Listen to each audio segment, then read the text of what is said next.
Welcome back to the Daily Dope Show. All you people out there that are hanging on every little bit of information coming around about kratom. Um, yeah, it's a very important topic of the day. I would like to go ahead and say that I'm 100% against any government action to restrict kratom or schedule kratom in any way, restrict any kind of research on it. They've already done some kind of a little bit of a crackdown at customs when the FDA decided to intercept shipments starting back in 2014, and it's just been a nothing but a downhill ride from there since Scott Gottlieb was made the number one at the FDA, and he's just been making noise about kratom, and it's getting louder. And so we have in the kratom community, we have a lot of people that talk about, and this is in the marijuana community and the whatever other drug you might do that's not legal community, psychedelics. The FDA doesn't want these natural substances to be legal. That's obvious. There's no doubt about that and why that is. There's quite frankly like every reason to believe that they would rather have millions of people addicted to opioids and strung out on opioids, just limping along from prescription to prescription, you know, until they decide they're addicted, and then maybe go to a methadone clinic. And this sounds pretty like a dystopian nightmare that the FDA would want to continue down that road, right? Well, the FDA is guided by Big Pharma, and Big Pharma is really what Big Pharma is a bunch of little family-owned pharmacy players. You got like the company Purdue, who makes um uh you know the oxycontin cotton. Purdue basically got away with creating this opioid epidemic through lobbying the government to relax rules that the DEA could, investigate and enforce rules against them, um, based on a lot of different things. And so, these small companies, they're all family owned mostly, and like Insys Therapeutics, we've seen how they wanted to fight legalization of cannabis. And these people have a vested interest in profits. Obviously, that's the only thing they care about, and their thinking might not always be that rational. But when we say that the FDA is doing all these things, or the FDA is the ones that are, it's really they're being driven by these big pharma players. But you better believe it. And when you're talking about the FDA, you're talking about who's in charge of the FDA and who's on the FDA's, administrative panel, who's the top dogs. And when you look at these guys, like a Scott Gottlieb, Scott Gottlieb has sat on the board of several pharmaceutical companies. One of those companies is SmithKline Glaxo, um, and they make all kinds of drugs that, yes, there are natural plant versions or things that probably do the same thing or better. And one of the things they did a long time ago, before Scott Gottlieb was even, well, he might have been born, but he wasn't old enough to be corrupted yet, I don't think. But one thing that they did was they tried to patent certain things going on with kratom, specifically some compounds from kratom, to treat addiction and to maybe look into making different drugs out of it for other reasons, like for pain or whatever other thing, anxiety, even stimulants. who knows? There's a vast field that you can explore with the compounds of kratom. So what about that? There's kind of like this conspiracy theory going on in the community about these patents and these applications for patents on kratom. And there's two different there's two different like schools of thought. One is that you can't really patent a plant. Well, we know that. That's why they want to make plants illegal. That's why cannabis is illegal. Hello. But the thing about it is they can patent, alkaloids or drugs made from alkaloids, analogs. They can make complete copies of analogs or compounds in the lab and patent those. And they can make medicines out of specific parts of a plant and patent that, So it's not out of the question that they can make a drug from the chemicals that are in kratom and then go ahead and put drugs out. And it wouldn't be kratom, it wouldn't be the plant that's patented.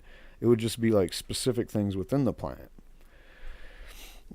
Now the thing about it is could they do that if it was a Schedule 1 drug? No, they couldn't. So there's your answer.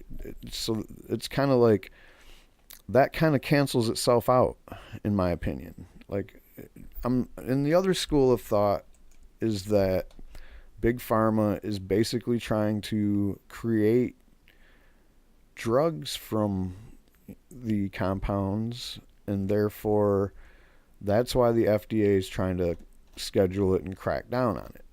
Which is, like I said, it's kind of like can they really do that? I mean, if they turn it into a Schedule 2, maybe.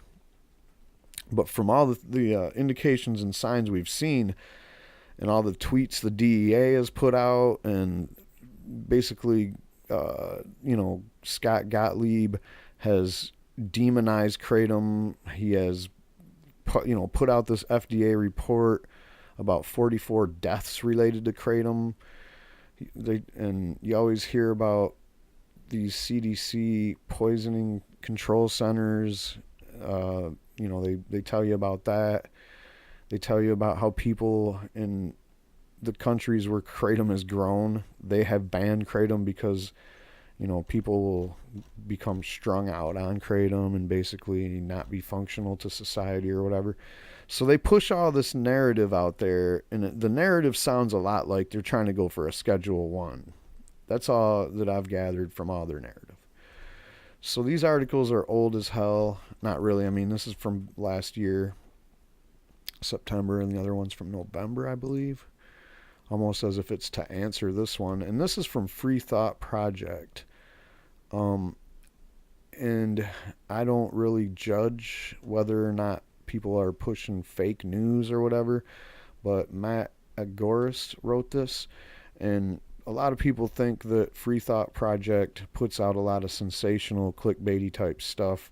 So this is really one of the best things I could find for this side of this argument. And basically I'm going to go ahead and read the important parts of it. So currently the pharmaceutical industry is using kratom alkaloids to manufacture synthetic opioids. And I tried this link and I couldn't get this link to work, where right here the Casillas Camarampi points out 3 synthetic opioids in particular were synthesized from the alkaloids in kratom from 2008 to 2016. We have MGM9, MGM15, and MGM16. They were synthesized from kratom's alkaloids mitragynine and 7-hydroxymitragynine to make what is essentially patentable pharmaceutical kratom. The first study, published in 2008, took mitragynine and uses it to synthesize MGM9, the study says. Mitragynine is a major indole alkaloid isolated from the Thai medicinal plant Mitragynina speciosa that has opium-like properties. And if I'm pronouncing things wrong, guys, I'm sorry, because I seldom, if ever, have heard even the word kratom being pronounced like by another human. Like, all I'm doing is reading this stuff, and when I do watch videos of other people talking about it, I'm hearing 4 or 5 different pronunciations. So hey man, I'm only I'm only human. I'm just reading this stuff. So anyway, back to the article. We'll read that sentence again. Mitragynine is a powerful indole alkaloid isolated from the Thai medicinal plant Mitragyna speciosa that has opium-like properties, although its chemical structure is quite different from that of morphine. We attempted to develop novel analgesics derived from mitragynine and thus synthesized the ethylene glycol-bridged and C10 fluorinated derivative of mitragynine, MGM9, E-methyl-2, 3-ethyl-7A, 12A, epoxyethanoxy. One thing about kratom is, man, it sure has some fun words associated with it, don't it? And I'm not going to try the rest of that. Anyway, you get the picture. The second study published in 2014 synthesized MGM 15 and MGM 16 from kratom's other primary alkaloid, 7-hydroxymitragynine. The study says, quote, in the study we developed dual-acting U and opioid agnostics MGM15 and MGM16 from 7-hydroxymitragynine for the treatment of acute and chronic pain. One can find dozens of studies from the past few years in which researchers synthesized new opioid compounds and tested them on monkeys, and this is a huge market. From one of many studies testing the opioid TH030418, quote, numerous efforts have been made on the chemical modification of opioid compounds with the ultimate goal of developing new opioid analgesics that is highly potent and low or non-addictive. In a search for such compounds, TH030418 7AR1 hydroxy 1 methyl thion, you get the idea, was synthesized. So another word for that is just TH030418. From another study testing an opioid called SR16435, we identified a novel nociceptin orphanin. And again, this is just another opioid receptor agonist. And again, it has a high binding affinity and partial agonist activity on both receptors. From another study testing an opioid called Sabranapatol, or that, is a novel analgesic nociceptin orphanin FQ, an opioid receptor agonist. Another one of the plant's alkaloids is speciophyllene. It just so happens that a patent was filed for speciophyllene on August 10th, 1964. The patent claims the alkaloid has useful pharmacodynamic activity, particularly analgesic and anti-usive activity. The patent was filed by SmithKline of GlaxoSmithKline, in French laboratories. Sorry. I'm just butchering this thing, man. They twisted my tongue into a knot earlier, and I'm just kind of like, ugh. Sorry about that. So anyway, aside from that patent, US 20100209542A1 is an application that was entered for the University of Massachusetts Medical School, University of Mississippi in 2010. The application recognizes kratom as a treatment for opioid withdrawal. US 20100209542A1 goes on to claim that kratom could be used to help withdrawals from other drugs as well. So, that's what they said over at Free Thought back in September, and then a couple months down the line, we have this article by Jane Babin over at Pain News Networks. And she is a molecular biologist and biotechnology patent attorney in Southern California. She has worked as a consultant for the American Kratom Association, a pro-kratom consumer group. So far my opinion is maybe there is some validity to the idea that, yeah, there's some people that have been working on something with kratom for a long time, maybe. But is that reason enough for the FDA to go on this rampage?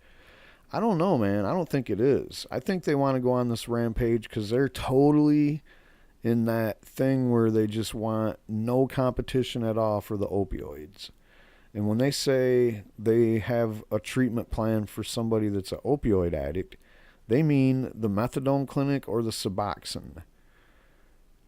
They want there to be naloxone in every household where there's an addict, or every place where there could be a potential addict, like a school, just about anywhere where there's, a massive amount of people that go there every day. So anyway, I also believe there's a lot of validity in what Jane Babin is saying in this article here. So let's go ahead and check this out. Discussions surrounding kratom are heating up following the Food and Drug Administration's public health advisory, and questions have appeared about whether kratom and its constituents are patented or could be. The short answer is no. Patents are important tools for protecting investments and innovation. Without patent protection, far fewer new drugs would be developed. An alternative is to keep details of an invention secret to ensure that no one will be able to copy it. However, this approach isn't possible in the pharmaceutical industry, where regulations require extensive public disclosure. And also, you know what I mean? Like, so before you even go into a testing phase, you have to get your patent. And that's like hard to do because your patent is almost saying that it's going to do something. So, and that's why a lot of applications for patents for pharmaceutical type related stuff gets shot down. And another thing about that is, I forgot what I was going to say there. Oh yeah, patents are important. So patents are very important tools. So it would be surprising to me, or to the average layperson, I should say, because that's basically where I'm at on this. It would surprise me if nobody tried to patent something that has something to do with kratom, just because, it's almost a no-brainer, I guess. Maybe I'm just too stupid on this. I don't know. To encourage investors to share details about their inventions, the U.S. grants a patent right to prevent other people from making the same invention for a limited time in exchange for publicly disclosing the details about the invention. The public can read patents and apply their disclosures to other situations, which immediately advances science and technology. As a patent expires, the invention itself can be made by anyone. So you don't want to fully put down exactly what your recipe and it's a way to protect you for a minute, but if you don't get everything together by the time your patent runs out, then somebody else might jump on it, pretty much. Patents are granted for a limited time. U.S. patents 32256-149, compositions comprising an alkaloid of mitragenina speciosa and methods of using same, and 32411, speciofoline, an alkaloid from mitragenina speciosa, were both granted to SmithKline and French laboratories. FDA Commissioner Scott Gottlieb has ties to GlaxoSmithKline, the successor to SmithKline and French, and some have suggested a conflict of interest motivated this warning about kratom. If there is a conflict, it isn't over these patents, which were issued in the 60s and have long expired. Patents are granted for a limited time. Currently, patents expired 20 years after filing. Prior to 1995, a patent term was 17 years from the date of issuance. So, they were done before the thing changed to 20 years or whatever. So,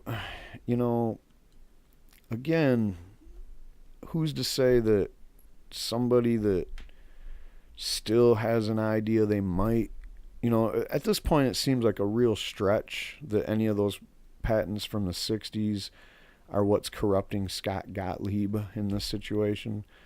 So I think that conspiracy can go away. Now, that doesn't mean that there isn't something going on with somebody trying to make medicines out of kratom compounds. It's not out of the realm of possibility. Nothing is, but it's in the realm of pretty possible still, I would say. Now, when it comes to the patent process, I think you're gonna see somebody like actually come out with a good blueprint of how they have a product, and they actually did do some shit, and they have a product. So I would be looking at who's doing research right now, because with the fear of this schedule, designation looming, maybe there's some people out there scrambling around to try to get their thing in before the schedule happens. I don't know. Like I said, why would they try to threaten to schedule it on Schedule 1? I don't know. If someone wants to chime in, I will take that into consideration, because I'm just trying to explore this myself. I'm not staking out a position, but I am saying that it's pretty possible that someone is working on something right now, and maybe that's what's going on. But my overall analysis and verdict is basically that Scott Gottlieb and the DEA is going hard on this and marijuana because they're protecting the interests of the pharma companies. Pure and simple. It doesn't have anything to do with a further conspiracy, involving these other drugs that could be made. At least on the surface, it doesn't seem like that's likely. And furthermore, the whole idea that they're going after Kratom because they want to protect the profits of opioid manufacturers, I mean, that would apply to marijuana, which they're already doing. And then it also would apply, and you can see where they did that. Like, THC is Schedule 1. We're not going to change our minds on that. And then all of a sudden, but you know what? THC, we're going to go ahead and let Insys Therapeutics, the people that make mouth spray fentanyl, we're going to let them go ahead and make that and schedule to it. Make that in a lab, by the way, THC that's synthetic. So, you can see these things happening, and when you see them, it just reinforces the idea that the worst possible scenario you can imagine is probably happening right now. So that's my verdicts on that, but I'll read the rest of this. Prior to their expiration, the two patents gave SmithKline and French the right to prevent others from making, using, selling, or importing certain alkaloids isolated from kratom, but not the whole plant or leaf. And when they say certain, they're just talking about the ones mentioned in those patents, which are probably the main ingredients that are important to get the desired results. So that's pretty bad. But those are done, and there isn't no current patents, I don't believe, right? Well, we'll see. Anyway, plants themselves and other substances found in nature have never been patentable unless they are changed substantially by an inventor. In the 1960s, isolating a substance from a plant was considered a substantial change to the substance. Today it isn't. Courts have held that substances found in nature, even in pure form, cannot be patented whether they are isolated from the natural source or synthesized in a lab. If a chemical has the same structure as the natural substance, it is not patentable. Wow. Derivatives of natural chemicals can be patented, however. And as good as a natural chemical can be, changing it slightly may make it even better or worse. Scientists tweak a compound structure to alter its properties, repurpose it, investigate interactions with other molecules, and design around compounds that are unpatentable. So that's always something to look for, and that's, what they were saying with these other... If you go back to this article, and we're talking about the MGM 9, MGM 15, and MGM 16. And that's in that 2016 situation using mitragynine and 7-hydroxymitragynine. Patents have been granted for derivatives of kratom alkaloids, particularly derivatives of mitragynine and 7-hydroxymitragynine. And that's the ones I was just talking about over there on the other article. And those are potentially may become new drugs that are improved over natural alkaloids. Even if they are never commercialized, studying how structural changes affected biological activity can lead scientists to modify other compounds to impart similar properties. For example, making a non-addictive kratom derivatives may show scientists ways opioids could be made non-addictive. Now, just like I'm no expert on patents, I don't know if that sounds like that statement would stand up to an expert in these substances, because from what I understand, kratom doesn't bind the same way to the same receptors as opioids. So I don't know. I'm not sure about that. But like I said, I'm no expert in any of this. I'm just trying to read this and form an opinion and maybe get some input from people out there. U.S. patent law recognizes the importance of such inquiry and includes an exception under 35 U.S.C. 371E, allowing scientists to use patented inventions in certain types of research. Unlike scheduling under the Controlled Substance Act, no permission or pre-approval is needed to take advantage of this exception.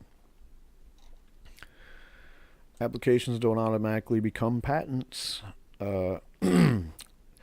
They are first examined to see if patentable invention that meets certain legal criteria is described and claimed. In addition to claiming patentable subject matter, an invention must be a novel, non-obvious, and the application must disclose sufficient description that someone in the field would be able to make and use the invention. Examination involves a dialogue between applicant and patent examiner, often resulting in changes to the claims, the legally enforceable part of the patent. Some applications are never granted. And that brings us to this one here, that a lot of people, they pull this up like, yo, look at this. And it's like, right away you see patent application publication. And these are done, I think these are done by the people trying to get the patent, essentially. But anyway, this is a kratom-related application that is frequently discussed. It claims a method for treating withdrawal from an addictive substance using a kratom extract. When this application was first examined, it was rejected because existing literature described kratom itself as being addictive. The applicant might have overcome this rejection by arguing that kratom is non-addictive or that other addictive substances are used to treat withdrawal. Hello? I mean, why do you think these people, there's people that go to methadone clinics for years, sometimes longer than that. Anyway, however, the inventors faced bigger challenges because they didn't actually treat anyone for withdrawal with the kratom extract. As described, no studies of their own showing the method actually worked. So, like I said, that could be what they're doing now before they even drop the next application. Self-treatment using kratom has been reported, but that didn't help the application because it meant that the application was not the first to invent the method, and the invention was not novel.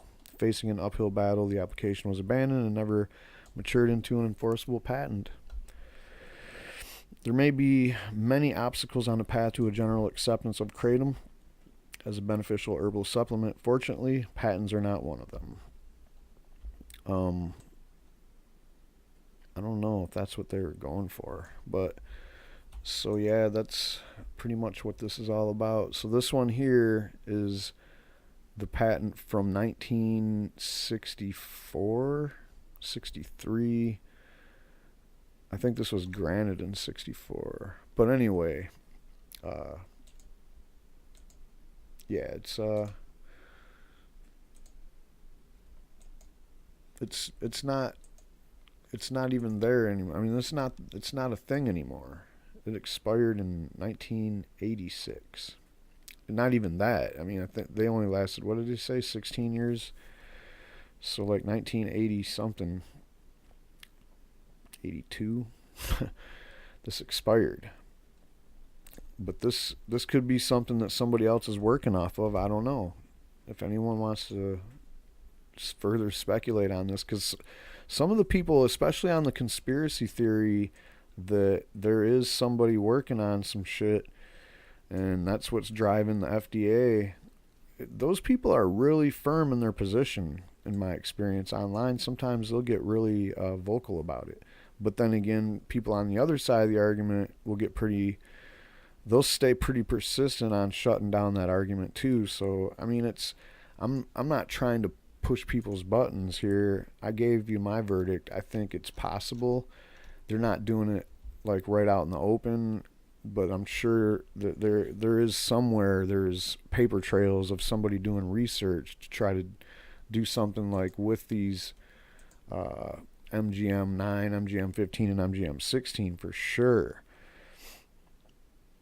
I mean, and the more they're hearing anecdotal evidence coming from people that take kratom, the more they're thinking, well, shit, we could make all kinds of different medicines from this. And I mean, Big Pharma is definitely, and when I say Big Pharma, there's all kinds of companies that comprise of this, and they're all looking for the next big thing in the pain sector. And they're not going for marijuana, of course. They don't want to ever admit that marijuana is good for pain, because that's going to ruin what they already have established. Even if you're just talking about ibuprofens. So I don't know, man. I don't want to keep going on this too much longer, but I did get introduced to this thing that came out today too. I think it's pretty helpful. I'm going to go ahead and play it helps with my depression, anxiety, and cravings for drugs. Yeah, I'm going to go ahead and play this video then. And this is about 3 minutes. And this is, I mean, there's still people that watch this channel that don't even know what kratom is, if you want to believe that or not.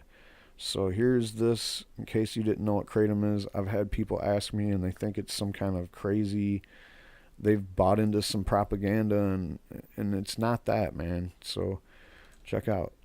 It helps with my depression, anxiety, and cravings for drugs. I would pretty much be disabled now if it wasn't for kratom. Kratom saved her life. It did. Yeah, definitely. So what exactly is kratom? Like typical opioids, kratom seems to help relieve pain. And like typical opioids, it can cause euphoric effects at high doses and physical withdrawal symptoms with frequent use. Two alkaloids, mitragynine and 7-hydroxymitragynine, are mostly responsible for kratom's physical effects. These molecules bind to opioid receptors, which are all over the body, in the brain, in the muscles, everywhere. Though not in the same way that other opioid drugs like heroin, morphine, and fentanyl do. Sometimes described as an atypical opioid, it's been used in parts of Asia for hundreds of years as a mild stimulant. Over the past 10 years or so, thousands of people have turned to kratom to help treat opioid dependency, chronic pain, and a host of other conditions when conventional methods have failed.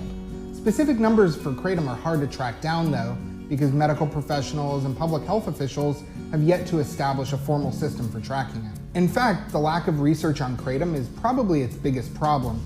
There is a lot of controversy surrounding the plant and concern over its rapidly growing popularity in the US. While the drug is currently legal under federal law, the FDA banned imports starting in 2014, and it's not approved for any specific use, so anybody using it for a therapy falls into this regulatory gray area. Schedule 1 of the Controlled Substances Act is the highest level of illegality that indicates that a drug has high abuse potential and no accepted medical value.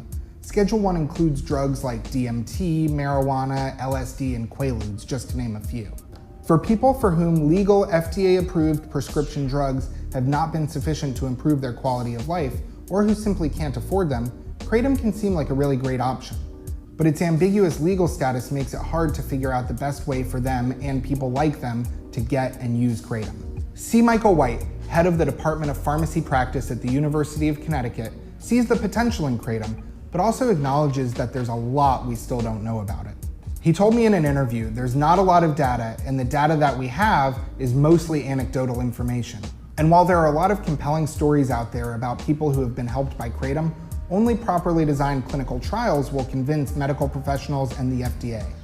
In White's view, this would include studies on how kratom moves in, around, and out of the body, as well as its interactions with other drugs. If someone is taking kratom for chronic pain or opioid dependency, it could change the way that their body processes other opioids, which could potentially cause harmful effects. Scientists like White seem to be able to see some middle ground, while the FDA, as well as the DEA, which still lists kratom as a drug of concern, seem hell-bent on their path. It's entirely possible that the substance could be reclassified as a Schedule 1 drug before the proper clinical trials are administered.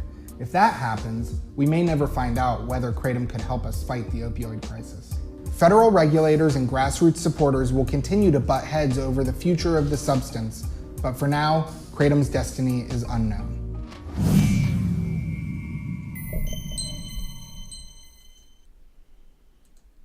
That was excellent. So just a quick little educational video. The headline was a little misleading how the plant could help fight the opioid crisis. I mean, he really didn't get into that very much. He just basically said, well, hey, we need more research, and the ban could suck for the research. So I guess he's saying that we need more research, and that's how it could help. So we have to start there. But like we just looked at, how much more research do we really need? Here's Glaxo, SmithKline. We have this other group of people here. This is 1, 2, 3, 4, 5, 6, 7, 8, 9, 10, 11, 12 people in on this research team here. Then we had this one, what's over here at Oxford. And I mean, come on.